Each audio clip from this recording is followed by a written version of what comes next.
Gotta fix my Master Sword tie clip here. There we go. Normally when a game is coming out that I'm particularly interested in, and I know I'll buy no matter what, I will make a point to avoid spoilers of any kind. I might watch one trailer, but then nothing else, so that everything is a complete surprise. I'd planned to do that with Metroid Prime 4, but the internet has a way of throwing so much stuff at you that sometimes you just can't avoid it. So I finally broke down and I watched all the new footage being shared. And overall, I thought it was pretty great. The environments looked incredible, and the story is classic Metroid. But like many other people, there were some parts of the trailer that worried me. When I say worried, what I don't mean is that the game will be bad. What I mean is that it won't feel like a Metroid game. So, Metroid wouldn't be Metroid without Samus Aran. Just a little disclaimer here, I'm not including Other M in my analysis. I haven't played it. I'm going to rectify that soon, and it's kind of an outlier in the Metroid formula. So I hope that as you listen to this video, you'll understand why I left it out. Back to Samus. Like many protagonists created during the early years of gaming, she was and still is the strong silent type. She's physically imposing, has a tragic backstory, and always displays generally altruistic behavior. She's always responding to distress calls, she spares the life of the baby Metroid, she rescues the animals, she risks her life to eradicate threats to the galaxy, and mourns over the death of fellow soldiers. She doesn't have a very deep character, but she is your basic aspirational hero that you don't find too often these days. From what we witness in Prime 4, nothing here seems to have changed. Samus seems like the Samus that we've all gotten to know and love over the years, and I believe that that's more important than people think. You see, there's a reason why breaks in game formula or characters or themes being inconsistent tends to rub people the wrong way. When it comes to IPs and characters, we tend to develop sort of parasocial relationships with them, meaning that we tend to start to view them as if we have a real relationship with them, even though they aren't real. We start to care for the character and their story to the point that we will fight to keep the character and story what it is, because that's what we fell in love with. This parasocial relationship idea might sound a little strange, but good writing and character development is meant to get you to care about the character and the story itself. When I play a Metroid game, I expect Samus to be as she always was. The same goes for Mario, Link, Donkey Kong, Master Chief, Leon Kennedy, Dante, the list goes on. I don't want these characters to be characters in name only, I want them to be their own person so I can experience their story. The same goes for the overall IP itself. When I play a Metroid game, I have certain expectations that if not met, might cause a negative reaction. This is why when Resident Evil 4 came out, a large number of players readily admitted that it was a great game, but it wasn't a Resident Evil game. And some didn't like it simply because it played differently. Again, this doesn't mean that the game is bad. It's just that when game studios try and switch up the formula of beloved IPs, they make the success of their IP much more difficult because humans naturally reject change. Okay, so back to Metroid.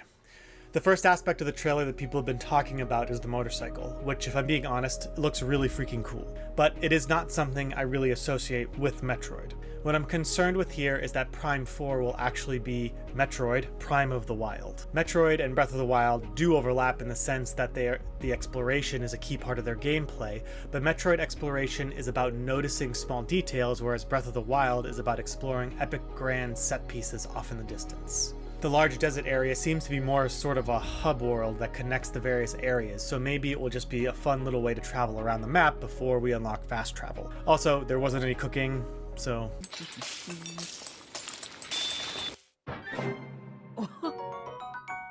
there's that too. The other big thing being discussed about the trailer has a lot to do with the NPCs introduced and the general tone of the game. When it comes to the tone and feel of a Metroid game, Metroid games give off a sort of cramped isolation.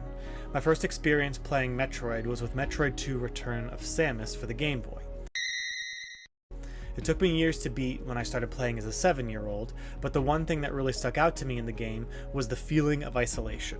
It's akin to the feeling horror games try to evoke by isolating the player, but in this case not to make them feel vulnerable, just alone. And like survival horrors, you get the feeling that it all depends on you. No NPC is going to sell you things to help you, or join you in a fight, or to be in a save room to cheer you on. Because of this, Metroid games tend to have a sort of somber tone to them as you explore and uncover lost civilizations. They aren't cheerful games, but they are pretty deep. Metroid Prime 3 is a bit of an outlier here because it introduced voice acting and other NPCs, at least at the start. I'm not going to say it was a mistake, but it was an effort to make Metroid become more cinematic in its storytelling, and Prime 4 is obviously going down the same route. There was no shortage of NPCs in the trailer, and one in particular that seemed quite goofy. I'm a specialist, Miles McKenzie, engineer level 4. I have something for you. Hold on, I gotta manually override this. There were also parts of the trailer that implied you are to cooperate with these characters quite regularly. This is a big departure from past Metroid games, and if Metroid Studios is going down this route, I really hope they actually write good characters with a compelling story. Even the aforementioned goofy character Miles could become a fan favorite if the contrasting tones he brings are well executed from a writing perspective. Remember, I'm not saying this makes Metroid Prime 4 a bad game, I'm just saying it makes it less like the Metroid we are familiar with. And I fully understand why some people will be turned off by this change and why others are not. So now let's end on a positive note. The trailer made a big deal about the visor scan, which is a staple for the Prime series, and one aspect of it that it really makes it stand out against other sci-fi first-person shooters. Metroid is not a run-and-gun type of game. Sure, you'll fight monsters and get into firefights, but the majority of the game is exploring your surroundings to find a path forward, and uncover information to deepen your understanding of the game world. In some ways, it's more like Myst than Call of Duty. Skipping the scanning aspect of the game means you'll be missing out on a big part of the intended experience of the developers. I was really pleased to see the trailer highlighting the staple ability of the series. For those of you who still don't understand what I mean about big changes to characters and gameplay being jarring, imagine turning on Prime 4 as a big fan of the series, and there's no scanning. They just completely remove the mechanic from the game. It wouldn't mean the game is bad, but it would leave a real sour taste in many gamers' mouths.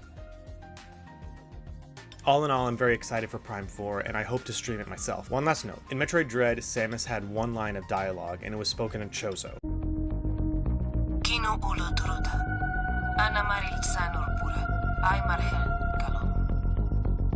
which was pretty cool. It both added to Samus's character and still retained much of her mystique.